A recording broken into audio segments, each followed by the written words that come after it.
calling to order the Ordinance Committee meeting of April 29th, 2025. And can we start with the roll call? Committee Member Gutierrez. Present. Committee Member Jordan. Here. And Chair Sneddon. Here. Thank you. Thank you. And if we could start with if we have any public comment for items that are not on the agenda. We do, Chair Sneddon. We have one public comment.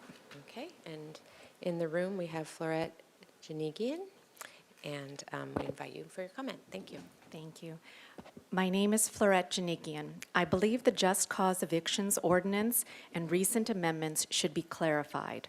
The section allowing for a qualified tenant to re-rent for a period of up to 2 years needs clarification on what it truly means to be a qualified tenant. Nowhere in the ordinance that I can see does it address the landlord's right to revet a returning tenant to check their employment status or ability to be able to pay after 2 years. Is the city maintaining a landlord must make a contractual offer to a former tenant who 2 years from now may be unemployed or no longer have the ability to pay the rent? Perhaps this wording needs clarification, allowing for a landlord to check that a tenant can still afford the apartment 2 years later. If not, the city could be responsible for defaulted rent. In addition, the section capping the rent increase after major construction shares some similarities to the Felke case in a taking of property. Even in rent-controlled Los Angeles, a landlord is able to raise rents to prevailing market rate after spending a certain amount. Preventing a landlord from doing this may render limitations to what they can do with their rental property. Another point that I'd like to make. Your appeals process should perhaps be thought out with established forms before this ordinance is made law. Otherwise, the only remedy you give affected landlords is through a lawsuit. The damages might start happening immediately. So perhaps you may consider these things and try to clarify them before the vote today. Thank you. Thank you so much for your input. And as a reminder, we discussed earlier also that the item, when it comes to the council later this afternoon, we also invite public comment at that time. Thank you. Do we have any other public comment online? No further public comment. Okay, thank you. So then with that, we will move on to the agendized item. And if we can have that read. Subject, amending Santa Barbara Municipal Code by adding section 17.12.200 relating to the vessel insurance requirements and section 17.12.210 relating to the administrative process, enforcement, and the ability to appeal. Thank you. And with that, can we invite the staff presentation? Hey, good afternoon, council members. My name is Nathan Aldridge, and I am the Harbor Operations Manager at the Waterfront. And today I would like to introduce to you a proposed amendment to Title 17 of the Municipal Code relating to vessel insurance. So for some background, historically vessel insurance has not been a requirement to moor vessels within the Santa Barbara Harbor District. And that phrase, the Santa Barbara Harbor District, includes all slips in the harbor itself, as well as all vessels that would be anchored in the city waters. So that's all the boats who are off of East Beach in the mooring and at anchor. Santa Barbara is one of only a few harbors throughout California that does not require insurance. And the anchorage area has become a destination of last resort for uninsured and dilapidated vessels, and some of which go aground in storms at significant loss to the city. So in a survey of California harbors, out of 30 marinas in the harbors that we surveyed, 26 currently require insurance, which are listed on the slide, and 4 do not. Santa Barbara is one of those 4. The Waterfront collects data from marinas and harbors up and down the state each year and uses the information to track industry standards, typical mooring fees, services provided, and costing to capital projects. And this information is useful when looking at best practices and to ensure effective management of our public resources. By not requiring insurance, the waterfront and the city is exposing itself to significant financial loss in the event of a fire, a sunken or a beach vessel, or damage to city infrastructure caused by an uninsured vessel. So the aim of insurance is to protect both the city and the boater as well. And some benefits of insurance, that it financially protects the city of Santa Barbara from boat fires, vessel accidents, and expensive vessel cleanup costs. Protects vessel owners from out-of-pocket costs due to unforeseen emergencies. It brings our waterfront and the harbor district up to current industry standards. And the majority of boat owners already have insurance, and a majority support a vessel insurance requirement. The waterfront department's operating budget ends up paying for disposal costs associated with uninsured grounded vessels and environmental cleanup. And as you know, policy initiatives often take time to launch and bring to fruition. And here's a walkthrough of our vessel insurance timeline and community messaging since 2022. In May of 2022, the Harbor Commission was given background on vessel insurance. A motion was made to direct staff to look further into vessel insurance requirements. And a potential vessel insurance requirement generated multiple letters of support from the public. In April of 24, the Harbor Commission received an updated report on vessel insurance, which provided information and specifics from other harbor and their policies. And a motion was made by the commission for staff to look into creating a vessel insurance policy for our own harbor district. The following month in May, the staff began work on a vessel insurance policy, and the waterfront department created a vessel insurance survey to gather public input. In August of last year, Harbor Commission received an update on vessel insurance policy efforts detailing results of the study. September, we engaged with the City Attorney's Office for legal review of policy draft provisions. In November of last year, the vessel insurance policy draft was developed for Harbor Commission review, and the Commission unanimously moved to implement a policy. In January through March of 2025, staff took additional input from members of the public, Harbor Commission, and those in the insurance industry, and revised the policy to reflect that feedback. And then in March, Harbor Commission unanimously moved for the vessel insurance policy draft to move to Ordinance Committee for review. So it's important to note that staff listened closely to feedback from boaters, the Harbor Commission, and industry representatives. So what follows on this slide were some public concerns, as well as how they were addressed in this final ordinance. So to begin, roughly 400 responses from our harbor community indicated that over 80% of the respondents already had a vessel insurance policy in place, and a majority support making it a requirement. Some comments have made an argument that older boats or commercial fishing boats should be exempted from the insurance requirement. And there are a few key points to keep in mind. In all vessel insurance policies throughout California, there are no marinas or harbors that carve out exemptions for older boats. It's not the industry standard. In fact, most marinas require both liability and hull insurance. Additionally, in multiple discussions with our local commercial fishermen, the vast majority of them already have vessel insurance, particularly because they know it's important to insure their business. This is not an undue burden being placed on any one group. The majority of vessels in the harbor, including commercial fishing boats, are already in compliance with this policy.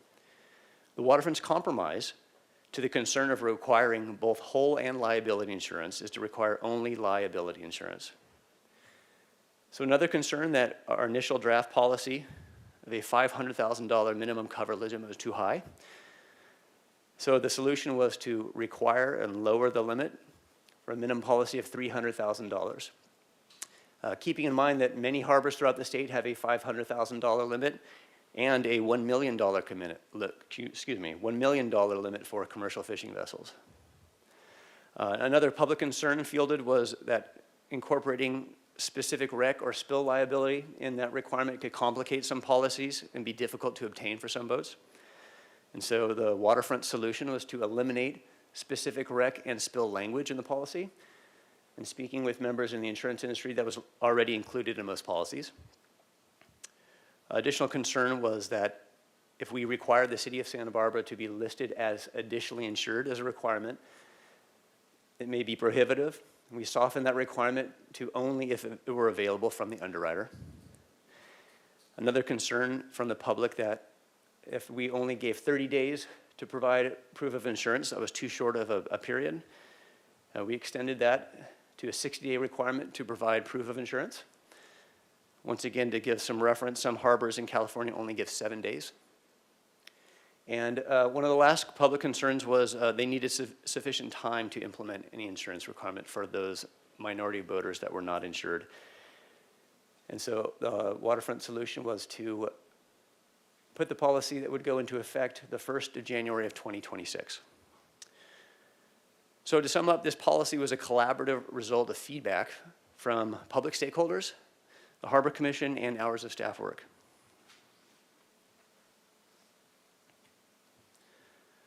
So the final draft of the insurance policy would state the following. So commencing on the 1st of January 2026, all vessels in Santa Barbara Harbor District must remain currently insured to retain a slip permit or to moor or to anchor. Vessel insurance must at a minimum meet the following criteria. For commercial and recreational vessels, it must provide general liability vessel insurance coverage with a minimum policy of $300,000. Any policies for vessels held in partnership, trust, or a corporation must list individual names of each vessel partner. An insurance policy shall name the City of Santa Barbara additionally insured if available from the underwriter, unless they are mooring or anchoring for less than 90 days. And this subsection does not apply in cases where a vessel requests to anchor or moor in cases of emergency, as defined by the waterfront director or their designee. However, such vessel must depart after the emergency. And vessel owners must provide to the waterfront director a notice of cancellation of their coverage or removal of the city is additionally insured within 5 business days of such event. And for vessels that are excluded from this policy, it does not apply to launched vessels, human-powered watercraft, or skiffs less than 15 feet in length. So it would be catamarans, outriggers, any tenders that are on skiff row, kayaks, stand-up paddleboards, like that. And then for process and enforcement and ability to appeal, this language here mirrors what we currently have in the Municipal Code of Title 17. So effective on that date, those required to have the insurance pursuant to this section must present their declaration page to the waterfront director or their designee upon request. And any vessel required to have this insurance will be given 60 calendar days to provide proof of compliance. And a failure to do so would relate in either termination of the slip or liveaboard permit. They may request for a waiver of the termination from the waterfront director under the 1720.005J section of the Municipal Code. Permittee must request to appeal within 10 calendar days if the permit would be terminated. And after a notice of termination would be issued, the permittee elects to appeal. The vessel may be subject to impound per that same section. Owners of transient vessels that do not obtain vessel insurance required under that section may be denied permission to moor or anchor. And owners of transient vessels that do not obtain vessel insurance under this section that are denied permission to moor may be subject to impound per that same section in the Municipal Code. So to close, talk of implementing a vessel insurance policy has been a topic of conversation for years. There's support from our public stakeholders, the Harbor Commission, and the Waterfront Department to move forward with this policy. And our recommendation is that Ordinance Committee approve and move to Council the vessel insurance policy. And with that, I'm happy to answer any questions from the committee. Thank you. Thank you for your presentation. Do we have questions from committee members? Sure. Councilmember Jordan. Good afternoon. Can you tell me again, you touched on it really quickly, but you came to the conclusion that the majority of boat owners already have insurance, and is that equally confident whether you're in the actual harbor itself versus the anchorage area out on East Beach, or would the East Beach not really have that type of characteristic? Yeah, thank you, Councilmember Jordan. It's a great question.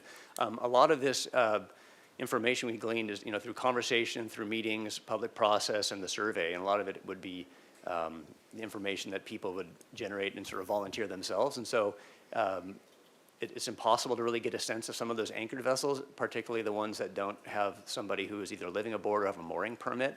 that are either, for all intents and purposes, abandoned or sort of anchored for an indefinite period of time. So I don't have that information. I'm fairly confident in, the years being there and just getting the information from the survey and public outreach that the vast majority of the boat owners do have insurance that are in the harbor and slip permits too. Okay. But it's a good question. It would be a question mark. We'll find out, right? Yeah. And then tell me if I'm mischaracterizing what I thought you said, because you're on multiple pages here. So for a grounded vessel that spills, I think you led through this that it seemed appropriate that they'd have whatever the proper term is for pollution coverage on an insurance policy, but you made the point that most policies might already have this, so you're not going to include that provision? Yeah, thank you, Councilmember Jordan. The question arose in some conversations with some stakeholders that adding that language onto the policy was redundant since most of them already have that baked into liability coverage. And so I reached out to industry representatives and asked that very question, and it was confirmed. And so just to sort of be clear, a little bit more elegant in the language, rather than have that rider specifically in the policy, most liability, if not all liability insurance policies have wreck and spill liability coverage in them. And so you're willing to live with the other than most policy consequences? Yeah, from my understanding, I have not come against a policy that, in my knowledge, does not have liability for wreck and spill. So pollution literally coverage everyone too. that you see wreck and spill, the equivalent of pollution coverage, covers spilled fuel, whatever else that's getting tossed off onto the water there. And generally, every time you've seen a policy, it's part of the policy. Yes, that's my understanding. Okay. And a major concern and driver for a lot of this policy, specifically for the anchorage as well. Yep. Anecdotally, several months ago, we had a vessel that did sink in the slip, was insured, thankfully, and within 24 hours, Towboat US was on scene with, boom, removal, reimbursing associated parties for oil absorbent boom, staff time. And so when it is in place, it goes really, really smoothly and allows everybody to work really well together. But the environmental concern is definitely a big driver of this policy in the first place. And City Attorney Doimus has a comment also. Thank you, Chair Senator. Just to expound on that, the waterfront director or their designees are going to see these insurance policies to confirm that. So they're going to make sure they're adequate per the ordinance too. And so we're doing that in a year or two. We'll also be able to look at making sure these policies do contain language. That was why one of the discussions, as Mr. Eldridge said, was the issue of liability is more important. And so it's also in liability is more important when you're talking about older ships or ships not in great condition. We're not so much concerned like, look, if you don't want to cover your own ship and the damage that's caused, that's on you. But you need to have the responsibility if you have a spill or causing damage of others. So we're going to see these confirmation of these insurance policies. So if there's ever any amendments we need to do in the future, we'll be able to do that. Okay, I can do that too. I have 3 or 4 on my day job desk. I can go look because I'm typically in normal non-boat world, pollution is not ever included with a liability policy, but I'll put that. And then, and the way you're explaining it, John, is like, so if we were to make that assumption now, but then over the course of 2026, when we're actually seeing stuff come in, and not that you'd see a whole policy, but however you're going to review that, and something were to change from that assumption, then we would just remedy that by changing the terms of the requirements, right? Chair Senator, Councilmember Jordan, yes, we can always amend something that minor. Okay. Not a problem. If I could interrupt for just a moment, I have a point of order question. I am a boat owner, permit holder on East Beach. It is a small, under 15-foot sailboat. Should I recuse myself right now? No, your boat would not be a requirement of having an insurance policy. So your boat's already under an exception, so there's no financial conflict. Thank you. I just wanted to, I was sitting here thinking of it suddenly, Well, and I that's a wanted to great make question. sure. That's a Okay, great thank you. question. I should make the suggestion to include yours though, right? Yeah. And then the AI, the additional insured stuff bothers me. I don't think we would offer that, what you're calling a softened requirement to anybody else out in the city, whether they're using a city street, driving a car in a parade, whatever. And I mean, if you think it's okay and you want to look at that as you go forward, you know, probably one of the suggestions I would have is that in the first year, not only are you getting a certificate that you're getting a copy of the policy, and then you can do some homework on is pollution really in there? What are the terms of the policy? But, you know, I mean, Mark's sitting right there, I know you know. It's like, we're not a party to that policy unless you have that endorsement in there. And getting it on a one-off might be a problem too, but, so my question would be, has anybody, are we looking into just what's the availability of a blanket form in a policy too, that just the guy can carry around and go from harbor to harbor and have that AI available, whatever harbor he's in, rather than have to ask for the problematic one from an underwriter? I guess that's more of a comment. But it just bothers me. I know nowhere else that we give people that softened requirement. I mean, if I want to do an event out there on a park or somewhere, I had to come up with a couple $1 million certificate and name the city. So, and I have the same problem, I guess, problem with the cancellation policy too, that telling me as a fill-in-the-blank participant in something on a city site that I'm going to tell you that I've canceled my policy is like the fox guarding the hens. It's like, you know, normally that relationship is to let the insurance carrier have an endorsement for a cancellation notification and make the insurance carrier responsible for notifying you. So that's just my detailed mind on that too, but you guys have thought about this too, so so on those 2 points, I guess my question would be, I'd be happy to hear your thoughts on why we end up there with boats that can do damage or boats that can cause spills, but we don't act the same way with all our other customers. Right. Do you have a comment, Mark? No? Okay, sure. Councilmember Jordan, thank you for the question. I'd like to give a little context here. This process has been several years in development, and it's had a lot of feedback from our constituents. And when it first started a number of years ago, long before the timeline that Nathan outlined, there was enough pushback that it was soft-pedaled away. So at this point, responding to our constituents in this fashion gives us a way to begin the process to move forward. And while you are identifying some hurdles that may be present going forward, staff believes this is a great way to start. Okay. And Fair enough. as we move forward, we can tighten up what needs to be tightened up and allow our constituents to understand the value of why we're bringing this forward. Okay, fair enough. One more question. I don't understand the reference to 60-day requirement if also it's just not even going into effect until 9 months from now, 8 months from now. What is the 60-day requirement to provide related to when we're giving you 9 months to be ready for next January already? All right, yeah, thank you, Councilmember Jordan Chestnut. And the specific language for the time to provide proof of insurance would be if there was an expiration or, say, a slip permittee fell out of insurance. You know, say they've been conforming to the policy years down the road, or somebody new comes in after the 1st of January 2026, you know, a year or two from now, and they did not have a policy. So what that does is it bakes in a process for them to work with the waterfront and work with insurance to be able to get coverage again, rather than move to immediate termination. Okay. Mark would tell me again, that's all part of the package on easing into this and starting, right?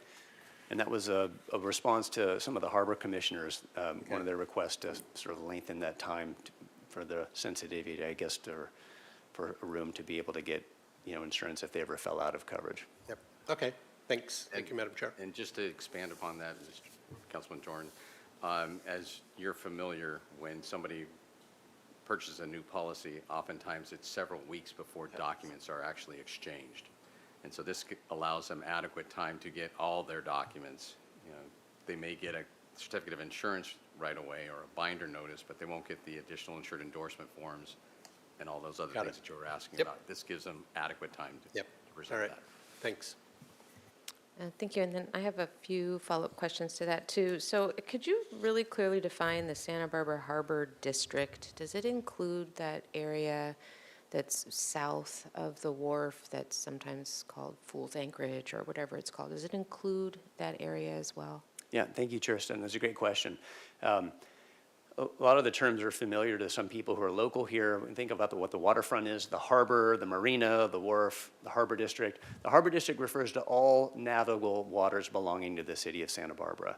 So everything, from the sort of mean, sort of high tide line on the beaches up to sort of county line is. And from where we look at it, is from a water standpoint, looking back at the city is right where the sort of eucalyptus tree line is, where the Clark Estate goes into where the cemetery, sort of city waters to county waters. So yes, it does include all of the anchorage, the year-round anchorage in front of East Beach. Thank you. And then do you know if the county also requires insurance of vessels that anchor?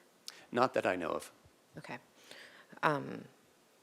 And I don't want to make assumptions, but I'm assuming, and maybe you can help me with this, that this helps with the issues of older, dilapidated boats. They break free of their mooring. They wash up on shore. We've got oil, debris, things to clean up. We've fortunately had Heal the Ocean step in, Marburg help out, and really the cost burden is on volunteer organizations or the city or other organizations. This would then be able to make it so that those boat holders with their insurance would be paying for those costs?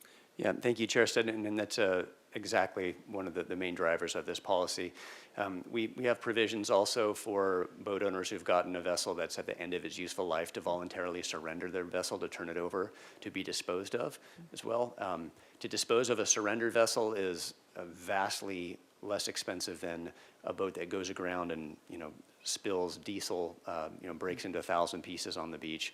So, and clean up from Marburg, like you're speaking of, Heal the Ocean, Smitty's Environmental, could be the tune of several $1,000s, $40,000 for a larger, metal hold vessel, versus if they're incentivized to turn in an old vessel to us, we have the means to be able to do that. We've done that throughout the years very well, and it could be another incentive for those boat owners to choose that. Great, thank you. And then just so I have an idea of like the range, how much does vessel insurance cost? I mean, I realize we have quite a range of boats, but what is sort of what are we looking at? Yeah, excellent question, Chair Snow. Thank you. From my understanding and speaking to boat owners with a smaller sailboat, 25 to 30 foot range, it could be as low as $150, $200 a year, up to larger 80-foot yachts, several $1,000s a year. So it does vary on hull construction, the type of the vessel too, but for most of the boats in the 20 to 30 foot range in the harbor too, it's several $100s a year. Thank you. That really actually helps very much to know. Do we have any other questions from committee before public comment? Okay, I think public comment, Chris Voss, you'd like to come up?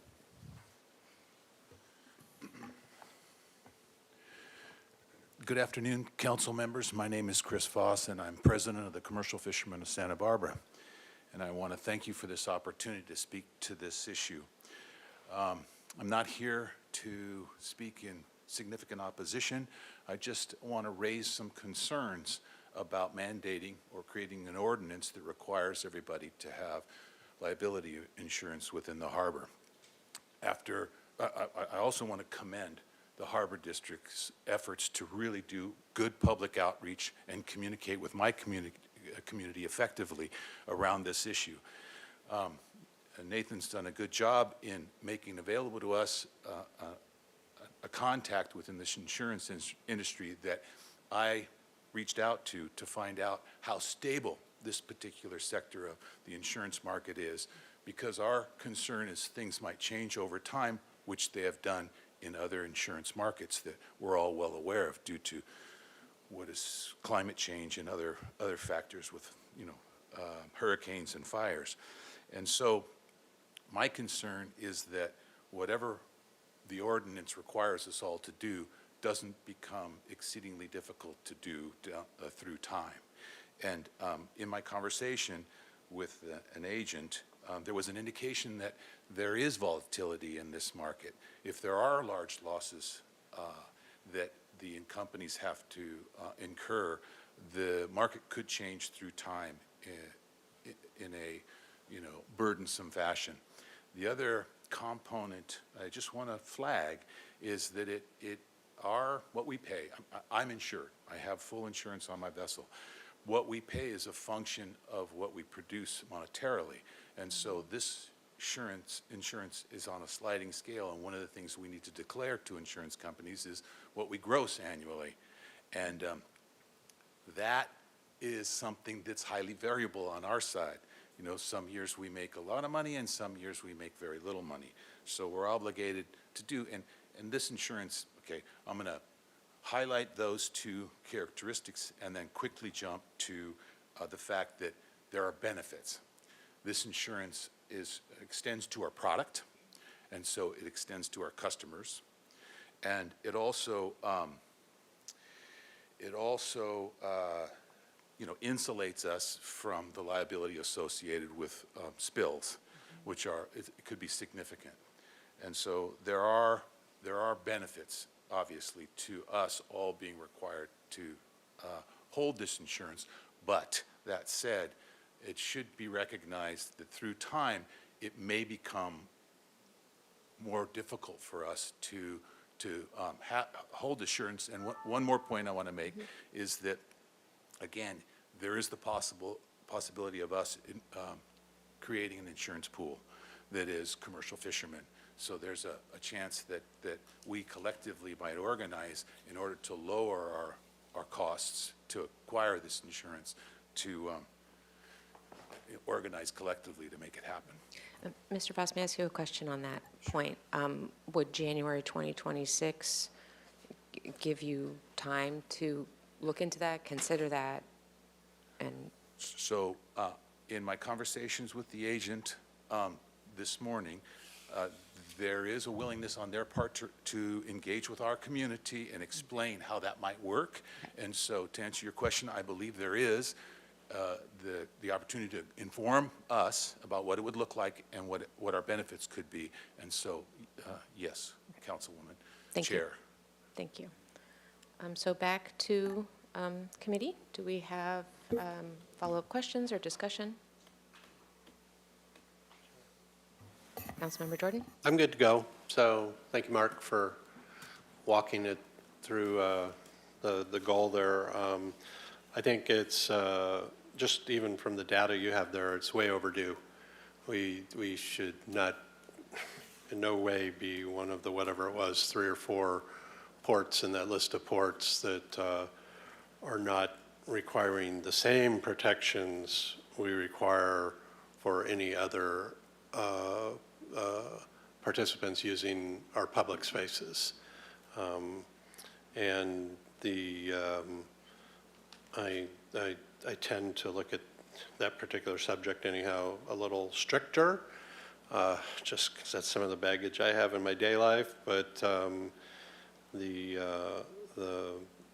there are much more stricter requirements on other segments of participants in the cities, whether you're a tenant on public property or you're using public property for a parade or whatever it is. So I appreciate the kind of ease into it, take a look at it, sell people on the benefits of it. But the city deserves to be in a position where we're protected, and there's probably a lot more that could go wrong out there than I actually know about. So, because it's just not a conversant area for me. So I don't have any problem following this pathway and recommending it to council. Thank you, Councilmember Jordan. May I ask a follow-up question too? For the commercial fishermen, if they did collectively unite for insurance, is there anything in this ordinance that would prevent them from doing so? Yeah, Chair Senator, thank you. It's a great question. My limited understanding of the sort of insurance requirements in some of the other ports have given me information. I think at least several different marinas, maybe Santa Cruz does have a similar program where they've done something similar. So the short answer is no, nothing in this prohibits them to do. They just need to be able to show evidence upon request to the waterfront director of liability insurance, that's all. Okay, thank you. And I see Mr. Howard. Chair Sneddon, we would use a similar analysis for anyone else using a city premises for insurance. And we do allow those folks to use pooling as an option, self-insurance as an option, or purchased insurance. This would follow the same thought process. Thank you. Well, I'll agree with the comments by Councilmember Jordan, and I'm actually surprised that we haven't already required this, especially because it's not just a matter of risk to individual vessels, it's risk to our pristine waters, to our protected channel, marine life, beaches, the environmental cleanup and impacts. And Speaker mentioning hurricanes actually made me think that, yes, actually with climate change, there are more risks with storms and rising sea levels that we should be requiring of operators of vessels to share in that responsibility. So I'm also in support with it as written, as brought forward. Thanks also to the Harbor Commission for unanimously putting forward. I think that makes it it's very helpful for us to have that recommendation. Are there any other comments or questions? And entertain a motion? I'll make the motion. Okay, moved by Councilmember Gutierrez and seconded by Councilmember Jordan. And if we can have a roll call vote, or a vote. Motion moved by Committee Member Gutierrez, seconded by Committee Member Jordan, that the Ordinance Committee forward to City Council for introduction an ordinance of the Council of the City of Santa Barbara amending the Santa Barbara Municipal Code by adding Section 17.12.200 relating to vessel insurance requirements and Section 17.10.210 relating to administrative process and ability to appeal. Okay, we'll go ahead and vote. Mine didn't come up. We might have to do a verbal, sorry. Let's have a verbal vote. We got, So we'll do a verbal. Councilmember Gutierrez, Yes. Councilmember Jordan, Yes. Chair Sneddon. yes, Passes unanimously. Thank you. passes unanimously. Thank you. And with that, we are adjourned. Thank you.